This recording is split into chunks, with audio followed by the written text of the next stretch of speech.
Buenos días, estimados estudiantes. El día de hoy vamos a hacer la revisión de la autoevaluación número uno de nuestro curso de gerencia de proyectos. Vamos a empezar a ver algunos temas. El video va a ser breve, no va a ser mucho, muy largo para que pueda justamente tener una carga relativamente ágil a la plataforma.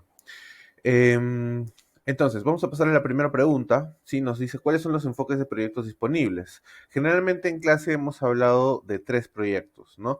El predictivo, el adaptativo, ¿sí? Y el híbrido. El predictivo, ya sabemos que es básicamente la metodología en cascada o waterfall. El adaptativo corresponde a las metodologías ágiles, ¿no? Y el híbrido combina ambos enfoques en un solo proyecto. Sobre esto, ¿no? Les voy a dar más alcance conforme vayamos pasando por los distintos procesos que vamos a ver en la unidad número 2. En la pregunta 2 tenemos, ¿qué elemento es obligatorio que esté presente en un acta de constitución de proyecto? Acá, por ejemplo, hemos hablado de que el acta de constitución de proyecto es el elemento principal que va a dar inicio, ¿no? O va a ser el elemento crucial en el kickoff del proyecto. Por lo tanto, no vamos a poder tener costos ejecutados, la cultura organizacional tampoco es necesariamente que esté dentro del alcance del proyecto, ¿no? Y las lecciones aprendidas tampoco, porque no hay lecciones aprendidas en función de que recién estamos empezando el primer paso. Por lo tanto, la única opción posible es el enunciado del alcance del proyecto. ¿Por qué? Porque en el acta de constitución, que es el principal, digamos, el documento principal con el que se da inicio al proyecto, vamos a definir qué cosa es lo que se va a hacer en líneas generales, ¿no? Y qué cosa es lo que no se va a hacer. La pregunta número 3 tenemos el contexto de sistemas para la entrega de valor. ¿Cuál es la definición de valor? Y aquí habíamos visto, ¿no? Vamos a empezar por descartar algunas opciones. No es el tiempo, ¿no? Porque en contexto no tenemos mayor información para definir que sea el tiempo, no son los riesgos y no son montos de dinero. Entonces, la única opción posible en este caso es la cualidad, la importancia o utilidad de algo, el impacto o beneficio del resultado del proyecto. Es decir, no medir ya ahora el valor que genera el proyecto únicamente a través del entregable, sino cuál es su impacto o beneficio dentro, ¿no? De los parámetros o las ramificaciones que tenga su resultado. La pregunta número 4 tenemos seleccionar la afirmación correcta en cuanto a los sistemas para la entrega de valor. ¿No? Y aquí, por ejemplo, tenemos algunas opciones que pueden ser ya un tanto menos explícitas en función de descarte. Para empezar, vamos a la D, ¿no? Son sistemas netamente informáticos, no necesariamente, ¿no? De hecho, no estamos hablando de un sistema informático per se cuando hablamos de sistema de entrega de valor. ¿Por qué? Porque los sistemas informáticos pueden ser proyectos, ¿no? Un sistema para la entrega de valor va mucho más allá de eso. ¿Garantiza el 100% de la entrega de valor? No siempre se garantiza el 100% de la entrega del valor, eso va a estar en función de las circunstancias en las cuales el proyecto sea entregado. Son sistemas que ayudan a que el proyecto cumpla el 100% del alcance. Tampoco. ¿Por qué? Porque los sistemas para la entrega de valor no se encargan de medir eh, el alcance per se en términos de calidad y porcentajes de entregables, sino más bien sirven como parámetros de ejecución del proyecto para que éste pueda aportar valor a la empresa. Por lo tanto, sería que los proyectos entregan valor de negocio a las organizaciones a través de un sistema para la entrega de valor. En la pregunta número 5 tenemos que seleccionar la afirmación correcta respecto al tailoring. Y aquí hay varias opciones, pero vamos a darnos cuenta, sí, que muchas de estas solamente o bien citan uno de los aspectos o dos, cuando en verdad los aspectos del tailoring para que resulten, digamos, adecuados al entorno de la organización, ¿sí? Son tres: el enfoque, la gobernanza y los procesos asociados a la gerencia de proyectos. Estos tres deben acomodarse, deben adaptarse para resultar, justamente como les comentaba, adecuados para el entorno y el trabajo en cuestión. En la pregunta número 6, ¿cuál es la diferencia entre cliente y usuario final?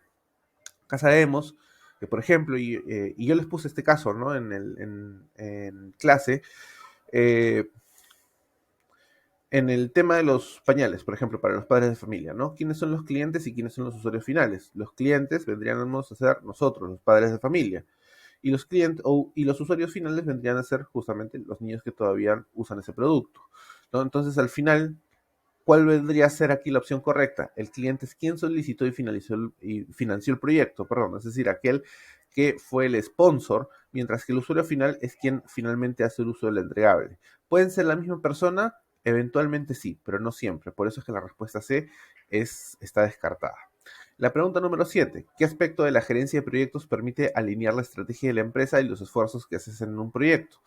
Aquí nuevamente regresamos al sistema para la entrega de valor. ¿Por qué? Porque no es la evaluación de riesgos, no es la misión del proyecto, porque la misión del proyecto únicamente no, es un parámetro de la gobernanza de una institución, mas no guía directamente los esfuerzos que se hacen en un proyecto. Y la misión de la institución, pues, viene a ser exactamente lo mismo. En cuanto al sistema para la entrega de valor, tenemos acá algunas afirmaciones, ¿no? La respuesta correcta aquí es la B. ¿Puede considerar aspectos de responsabilidad social? Sí, pero vamos a analizar las otras opciones. ¿Está asociado estrictamente al medio ambiente? No. ¿Está asociado únicamente a la rentabilidad? Tampoco, porque los sistemas para la entrega de valor no miden únicamente rentabilidad financiera, sino también pueden medir los impactos del resultado del proyecto a través del valor público en las instituciones, ¿no?, estatales, por ejemplo. ¿Está asociado únicamente a la responsabilidad social? No, los sistemas para la entrega de valor no se ciñen únicamente a algo expreso o exclusivo. Por lo tanto, aquí la respuesta correcta sería la B. En la pregunta número 9, selecciona qué afirmación es correcta respecto a la iniciación de un proyecto. En este caso, ¿no? Vemos que la opción A nos puede parecer la más atractiva porque debe incluir el alcance del proyecto en líneas generales y de forma obligatoria. Esto sí es un requisito concreto al momento de iniciar un proyecto. Vamos a analizar los siguientes. Debe incluir todos los hitos sin lugar a cambio. Eso es falso, porque al momento del inicio del proyecto nosotros podemos delimitar los hitos del mismo.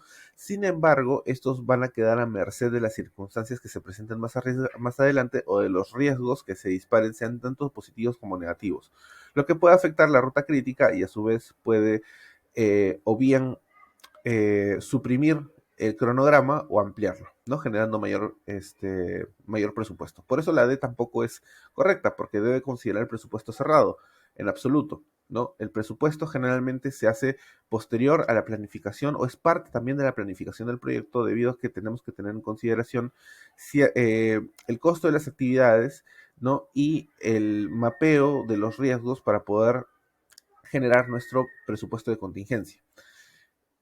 Y la C nos dice debe incluir un análisis de riesgos al mínimo detalle. Este tampoco es el propósito del inicio del proyecto. Esto se va a dar al momento de identificar los riesgos, una vez nosotros hayamos considerado o tengamos ya lista nuestra estructura de desglose de trabajo. En la pregunta número 10 nos dice indique la afirmación correcta respecto a la iniciación del proyecto y la planificación del proyecto. En este caso, ¿sí? Eh, Nosotros sabemos que la iniciación de un proyecto digamos, es un avance, es un trabajo que se da de manera no tan específica, aunque sí tiene que tener en consideración dentro del acta de constitución de un proyecto, ¿no? Aspectos como el alcance, cierto tiempo estimado, presupuesto estimado, pero son en líneas generales lo que tenemos que construir, mientras que en la planificación ya se va a hablar mucho más al detalle de esto. Por lo tanto, acá la respuesta correcta sería la C. La iniciación del proyecto define en líneas generales qué valor aportará el negocio, mientras que la planificación del proyecto genera el detalle. Bueno, esto ha sido la revisión de la autoevaluación número 1. Espero que les haya podido servir. Recuerden que ya hemos empezado con el trabajo del producto académico número 2 y cualquier duda o consulta, por favor, estoy a su disposición, ¿no? Para poder absolverla a través del foro. No